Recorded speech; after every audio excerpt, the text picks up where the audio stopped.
Well, just the outside groups, the utilities that are going to face these taxes, that are going to have to come to Wall Street to buy credits to produce electricity. I mean, Wall Street's going to love this.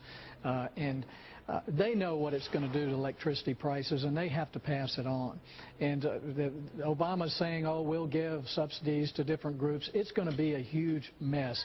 I think we can stop it in the Senate, but it's going to take Americans being angry and outraged. And oh, they're angry and outraged. And I want to talk to you about that, and I want to talk to you about a solution that is in your book. But I do have to ask you this. There are now 60 votes in the Senate because Al Franken has now, I mean, it's like having me as a senator. Oof.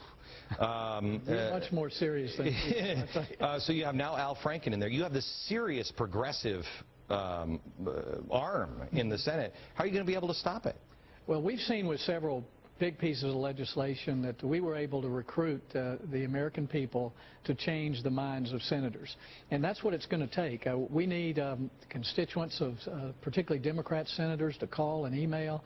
We cannot afford to lose a health care battle. We don't need a government takeover. We cannot afford to lose this cap and trade battle. So really so much is at stake in the last few months. That's why Saving Freedom, I think, is hitting at the right time to recruit. I will tell you that, I mean, we talked about this on the radio program earlier today, that a lot of people are calling this. In fact, I read it, where was it, in the Washington Examiner today, that the people are saying that cap and trade is cap and trader. They're actually, people are starting to view people, both Republican and Democrat, as traitors to the country, which I think is over the top. That's a very specific definition.